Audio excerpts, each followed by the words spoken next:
ఇప్పుడే జీ5 app download చేయండి. చూడండి మీ ఫేవరెట్ టీవీ షోస్ ఎప్పుడైనా ఎక్కడైనా. నా వల్ల నీకు అన్యాయం జరిగిందని, ఇష్టం లేని పెళ్లి చేసుకున్నావని చాలా బాధపడ్డాను సీత. కాని ఇక నీ జీవితం చూస్తుంటే చాలా సంతోషంగా ఉంది. పెద్ద ఇల్లు, ప్రేమించే మనుషులు, అనుకూలమైన భర్త, ఒక ఆడపిల్లకు ఇంతకంటే ఏం కావాలి? నువ్వు చెప్పింది నిజమే అక్క. పెద్ద ఇల్లు, ప్రేమించే మనుషులు, మంచి భర్త, పనిచేయడానికి నౌకర్లు, ఒక ఆడపిల్ల సంతోషంగా ఉండడానికి ఏం కావాలో అవన్నీ నాకు దొరికాయి. కానీ నేను ఈ పరిస్థితికి రావడానికి ముందు చాలా అవమానాలు భరించాను. నేను ఈ ఇంట్లో అడుగు పెట్టడానికి, ఇక్కడ నిలదొక్కుకోవడానికి నేను చాలా కష్టపడాల్సి వచ్చింది. ఇప్పుడు అందరూ నాతో మంచిగా ఉంటున్నారు. ఇక నువ్వు ఏమేం చేశావో రామ్ గారు నాకంతా చెప్పారు. మీ విలేజ్ ట్రిప్ గురించి కూడా చెప్పారు. అవునక్క, చాలా సరదాగా గడిచింది. మామకి మన స్కూల్ చూపించాను. మామిడి తోటలో మామిడికాయలు దొంగతనం చేశాం. రాత్రి వర్షంలో గుడిసెలో తలదాచుకున్నాం. పాపం మామ చాలా ఇబ్బంది పడ్డారు. ఎంజాయ్ చేశారు కూడా. అంత బాగుంది సీత. కానీ ఒకటే బాధ, ఈ ఇంట్లో అందరూ నిన్ను నాతో కంపేర్ చేస్తున్నారు.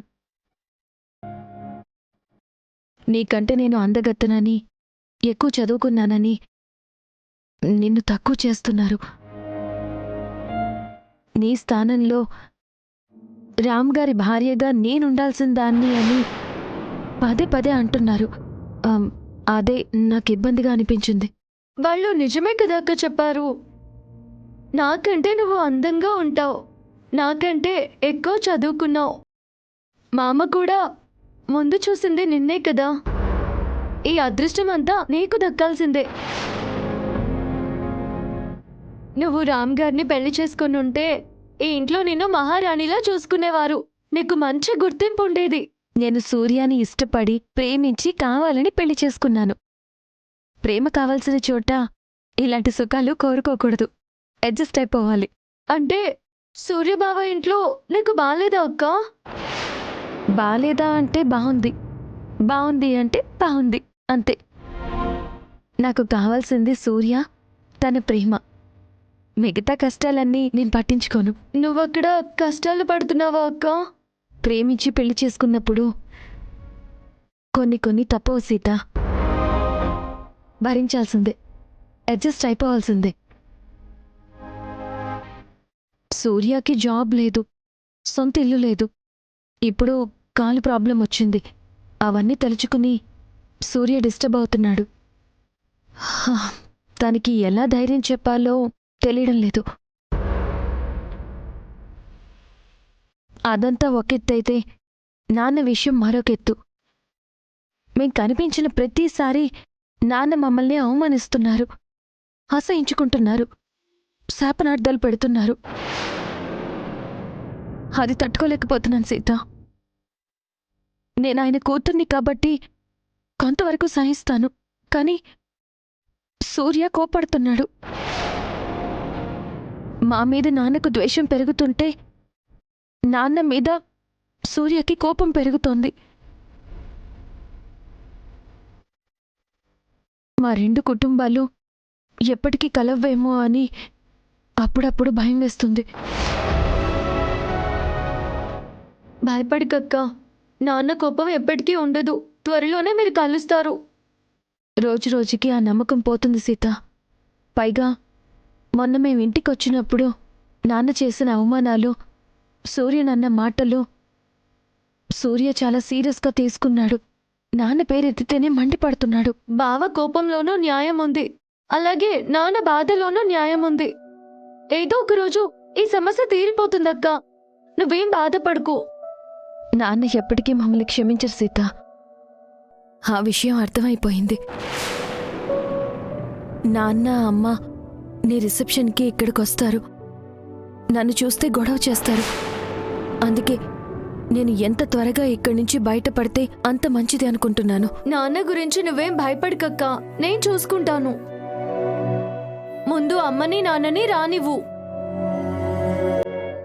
మొత్తానికి వియ్యంకులు వారు వచ్చారు జన. నువ్వు పిలిస్తే రాకుండా ఉంటారా మహా? నువ్వు పిలిస్తే ఎవ్వరైనా రావాల్సిందే మహా. మీ అందరినీ ఇలా చూస్తుంటే ఇది మనిల్లేనా అనిపిస్తుంది. ఏ ఇల్లు మారిపోయిందనా నీ డౌట్? ఇల్లు కాదు, మీరింతలా ఎప్పుడు మారారా అని. మాట ఏం మార్పొచ్చింది? మేమెప్పట్లాగే ఉన్నాం కదా.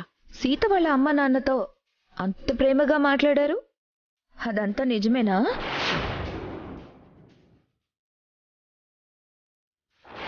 ఆ డౌట్ నీకెందుకొచ్చింది? మీరంత ఓవర్ యాక్షన్ చేస్తే రాదా మరి? మీ ప్రేమలు నిజమైతే పర్వాలేదు, నాటకమైతే చాలా పాపం అవుతుంది, అది తెలుసుకోండి. ఏది పుణ్యమో ఏది పాపమో నువ్వు మాకు చెప్పక్కర్లేదు. వెళ్ళి నీ పని చూసుకో.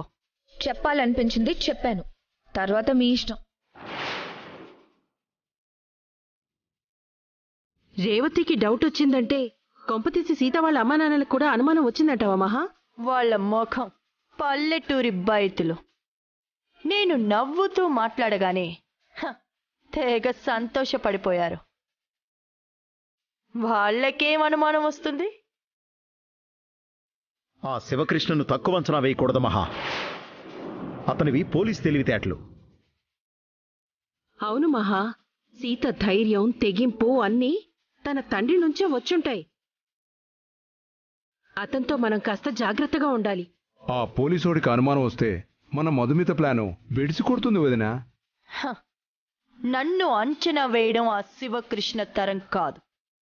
అతనిది పోలీస్ బుర్రైతే నాది మాస్టర్ బ్రెయిన్. అది వేరే చెప్పాలా చల్లాయ్? మామూలు మనుషులు ఎవ్వరికీ నీ అంత బ్రెయిన్ ఉండదు. నా ప్లాన్ని గెస్ చేయడం ఎవరి వల్ల కాదు. ఈ శివకృష్ణ కాదు కదా, ఆ శ్రీకృష్ణుడే వచ్చినా రిసెప్షన్లో జరగబోయే కురుక్షేత్రాన్ని ఆపలేరు. నేను ఆపుతాగా. చాలా ప్లానుడుగా మధుమితను రప్పించావు. సీత స్థానంలో మధుమితను రామ్ భార్యగా అందరికీ పరిచయం చేయాలనుకుంటున్నావు. చచ్చిపోయిన నా కూతురి స్థానంలోకి కష్టపడి సీతను తీసుకొచ్చాను. చచ్చిన ఆ స్థానంలోకి మధుమితను రానివ్వను.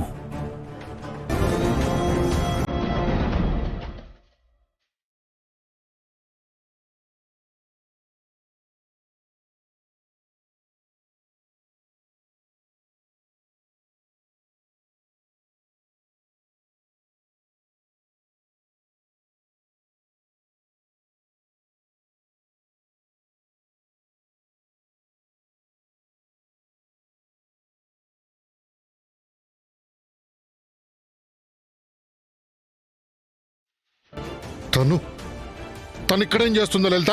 తను ఇక్కడికి ఎందుకు వచ్చింది?